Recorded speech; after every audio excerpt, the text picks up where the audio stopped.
Good evening, guys. Welcome to the Jim of All Trades channel. Glad you made it by the channel. My name's Jim. I'm a crypto trader, and you have landed on the Jim of All Trades channel. Hey, for those of you who don't know, I'm a contractor by day. I do remodeling work, so I've been working my tail off lately. Got lots of people calling in for work. I'm trying to scale out of that work and focus in on my trading full time, but super hard transitioning in life. Been painting my own house out the exterior this today, and man, I just got so many irons in the fire. So if you ever see me wearing dirty clothes, I actually threw a clean shirt on tonight. I'm wearing dirty pants, but my hair's full of paint, man. It's crazy. Last night I had my paint shirt on, if you noticed in the video. If you ever noticed that, that's what's going on in my world, but I'm doing my best I can to get you guys videos and updates. We're going to look at Ethereum tonight, focus in on Ethereum tonight, see what's going on, see where she's headed, and what I think is happening. Okay, don't forget, none of this is financial advice. I am an Elliott Wave trader. If you're new to the channel, go ahead and smash that subscribe button and hit the notification bell to get notifications every time a video comes out. You won't want to miss, because you won't find another channel where I give actually price direction, price target, and actually what I think without shilling and without what's the word, spamming your just clickbait, and just as real as we can be. So welcome to my sunroom. Here it's as messy as can be, but glad you stopped by. All right, we're going to jump into the video here, look at Ethereum tonight, and see what's going on. Okay, so as you're part of this channel, I want you to learn to understand the Elliott Wave theory, okay, and what structures can be made in corrections, and in impulses, and what they are and what the difference is.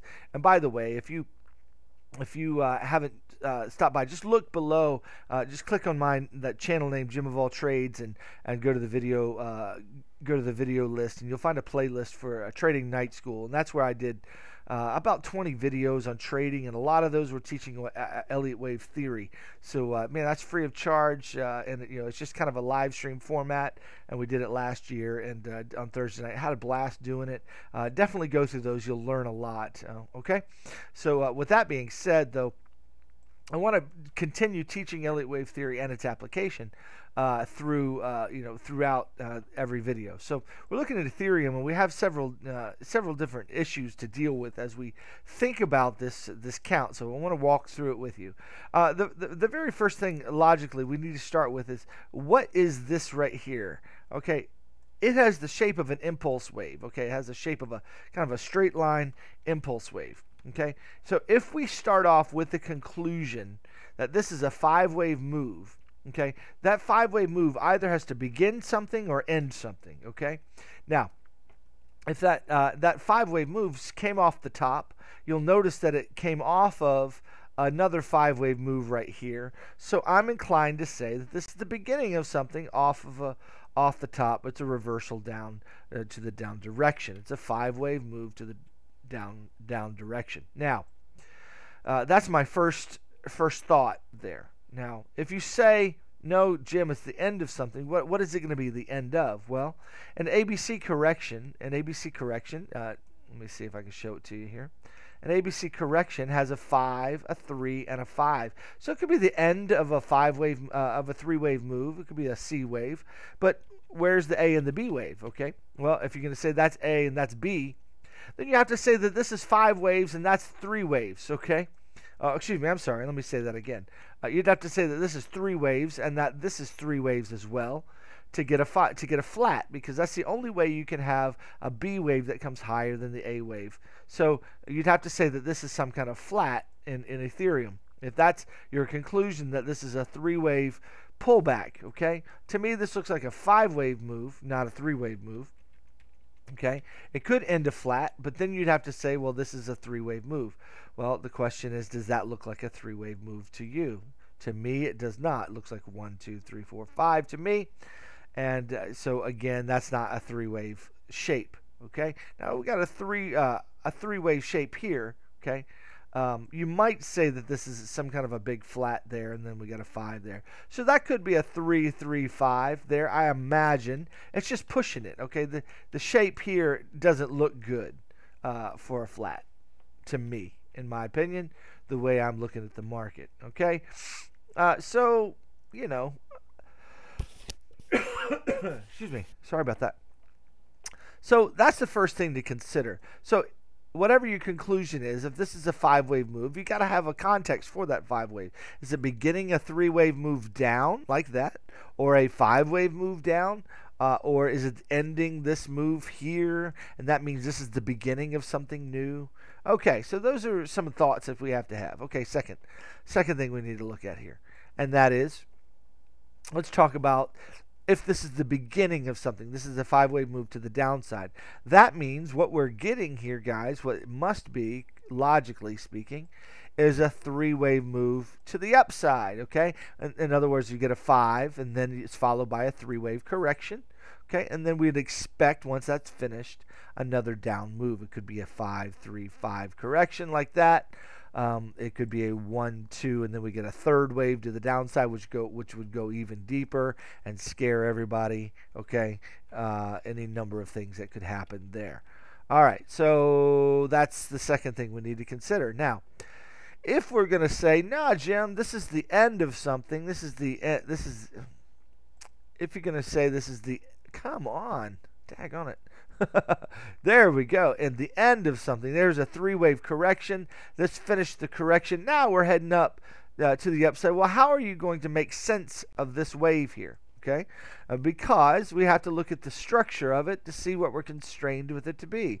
The first thing I note here is that we have a 3-wave move to end, at least it looks like it's ending this wave. Okay, well, there's a couple ways to deal with that. This could be a 1, 2, 3, 4, 5 leading diagonal. Okay, problem with that is that it's followed by a 5-wave, cannot deny it, 5-wave move to the downside. Well, remember, a 5-wave has to end something. Well, what is it ending? If you say that this is the end of your first wave, then what are you going to do with this 5-wave move? Well, what I do with it is, well, this is actually part of a correction like that. So we have a 3-wave move here. Okay, a 5, 3, 5 there. And then we have a 5, 3, 5, but there's a problem with this. This breaks the high, and we're looking for a flat like that. That would be a 3, 3, 5. The problem is that didn't look like a 3-wave move. So that's a challenge to this, this technical count. Okay, so again, that's a problem with this count, but nevertheless, I'm sorry about that. I'm going to call this a 3-wave move, and this 5-wave ended. Okay, this 5-wave move ended a flat or a correction, a corrective wave. Okay, then so we started with a 3-wave, then we have another 3-wave to the downside, and then what would this be? Well, this is a 3-wave to the upside, and this is what we call a 3, 3, 3 correction, and that would be a W, X, and a Y. Okay? All right, so that's one way to look at that wave. Again, what we're trying to do here is look at the structures that are formed on the page. Okay, apply Elliott wave rules to those structures so we get some consistent analysis. Okay, and then see what we come up with. Now, here's the problem. With every count that I've come up with, I have a problem wave. I have a wave that breaks some kind of rule that does something. And others may say, well, then that's not a viable count. Well, here's the problem. Here's where I am as an Elliott wave trader. Elliott did not study leveraged markets. He just studied standard markets. We have modern day leveraged markets, which are different in nature, okay, to real markets, because the exchanges that lend the money, the brokers that lend the money, have a vested interest in the money that they lend out. Okay, and so there's a lot of market maker and exchange and broker shenanigans that happen in leveraged markets that make Elliott wave theory impossible to apply perfectly, especially on lower time frames like the lower than 4 hours. 4 hours and higher, you can pretty much they tell the story pretty fairly, but under that, you're going to have problem waves crop up all the time. okay, that break rules that Elliott formed. Okay, the second thing is we are in a generation of computer traded algorithms. Okay, in other words, basically algorithms are running the show here.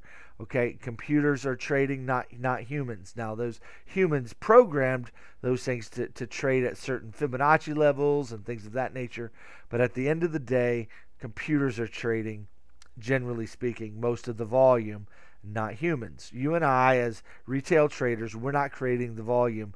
You know when you see a spike of volume coming in really fast, that's not us, man. That is not us. Those are the market makers, and those are the institutional traders that are trading by algorithms and computer scenarios. Okay, so understand that. So those are two main reasons I am not a purist when it comes to Elliott wave theory. In other words, I allow for some breaking of some rules. Okay, for instance, I'm allowing for this to be a flat right there in my mind.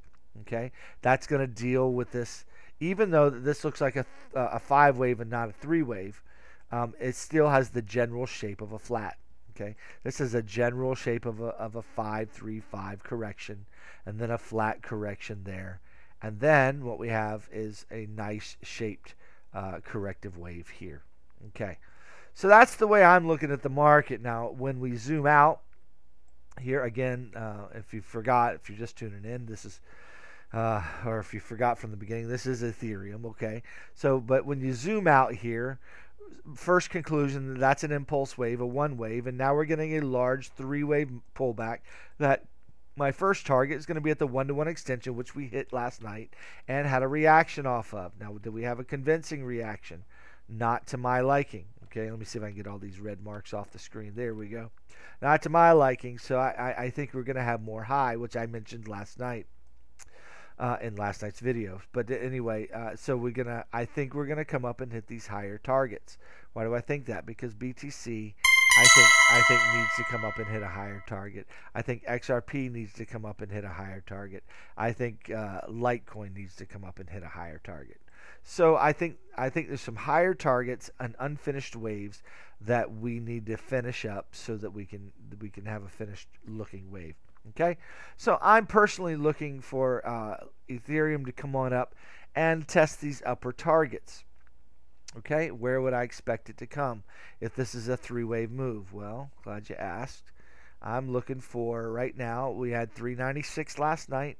Now the next target's going to be between 409 and 420 in that area, in that zone there, 409 and 420. And that is a likely area to me I would feel pretty good about if Ethereum got up into there. Okay, what that would do is that would come up and break this liquidity zone right here, break all that right there. All right, it would stay just shy of this zone here, and that would be a nice shape for a WXY correction. Okay, which would be followed by, if you started with a 5-wave move, then the next move is going to be a 5-wave move short from there. Okay, so that's my primary count right there. That's the way I'm looking at it, and still looking for the upper targets. But you always want to ask the question, is there a bull count for this? Okay, so let me force myself to say, you know what if I'm wrong about my conclusions and my interpretation of the structures that I've seen is incorrect and they're really bullish structures? What would we expect this to be? Okay, let me explain what that would look like. Okay, first off, if these are bullish structures and I'm wrong, then what we have here is that we have a beginning leading diagonal here. Okay, we have a leading diagonal that begins Ethereum, and it's right here. So I would have to say that, okay, because that's the only way I can get a 5-wave move out of the shape of that wave. Okay, so I've got a leading diagonal, first wave. 1, 2, 3, 4, 5. Done. It's followed by a 3-wave flat, so that flat is still in play. So instead of interpreting this as a 5-wave move like I was before, I'm interpreting it now. Instead of interpreting this first wave as a 3-wave move like I was with the WXY, now I'm interpreting it as a 5-wave impulse in the form of a leading diagonal, followed by the flat. The flat stays the same in both counts. And then what do we have here? What we have next is a 5-wave move. Excuse me. Sorry about that. Let's try that again. What we have next here is a 5-wave impulse, okay, with an ABC pullback. Boom, boom, boom, right there. Okay. That ABC pullback is followed by an impulse wave, okay, and we're expecting that impulse wave. If it is, we're expecting this thing to get way up here. This thing is going, okay, and it needs to get going pretty soon. Okay, I'd probably expect it to get at least to the 2618, but more likely the 3618. That would be my bull take on this, because this would be a 1-2-1-2. Okay, and so I always throw the fibs on the second 1-2 when I see a 1-2, and then I want to look for I want to count the third wave only. So I'm going to go 1, 2, see, yeah, 3, 4, 5, probably something like that. Okay, so that's what I'd be looking for to get up here, and that would just be the third wave, guys. Okay, the third wave would get up here. Yeah, it would probably do this. 3. So the shape of this wave would go 1, 2, 3, maybe 3 up here, 4, 5. And then that would finish out the Ethereum's bull move, I think, from the bottom. Okay? That would finish out this move. This would be a fourth wave, and this would be an extended fifth wave if that plays out like that. So this would be like 1, 2, 3, 4, and then 5, like that. And that's the way I would count that move. Then I'd be expecting after that a 3-wave correction to last into next year. A bear year next year, followed by a gigantic bull move towards the middle of next year. June or so next year. So that's the way I'm thinking about it. So there's the bull count, if it is. Okay, so there it is, guys. That's the way I'm looking at Ethereum tonight, guys. Hope that's helpful to you. It's just interpreting this from the very beginning and talking about implications here. Let's talk about implications to the downside, but that's going to get us up here, guys, to the $600 range and higher. Just so you know, just so you're aware, Ethereum's going to get up past $600. And eventually it's going to go a lot higher than that. Now, let's see where Ethereum is going to go if it's bear. Okay, if it's a bear market, and if we get up here, and it's hard to tell if we're going to get a move up there or not, but if we get up here to this range, let me throw the fibs back on it quickly, just quick. Okay, so right there, let's put the fibs to the downside and see where they would take us. If we go down from here, since this is my primary count, I would be looking at a 1-to-1 extension to about $250. Okay, I think we mentioned that last night for Ethereum, and that would get us right here to this range right there. Okay, 206 gets us to the next level. Could go as low as 145. Okay, but if it gets down to 145, guys, I'm thinking a lot more bearish than it is. Okay, but it could go down there, but more likely to stop here around the $250 region. All right, guys, there's the analysis for tonight. Hope that was helpful to you. Thanks for stopping by the channel. Hope that just the application of Elliott wave theory to the present day market here just gives you an idea of how you might be looking at the market as well. All right, thanks for stopping by. Blow up the comments for me. I hope I get more comments from this video than I do all the spam comments that come in. So I'm tired of fighting them. So let's blow them out of the water. Thanks for stopping by. Y'all have a great night. Bye-bye.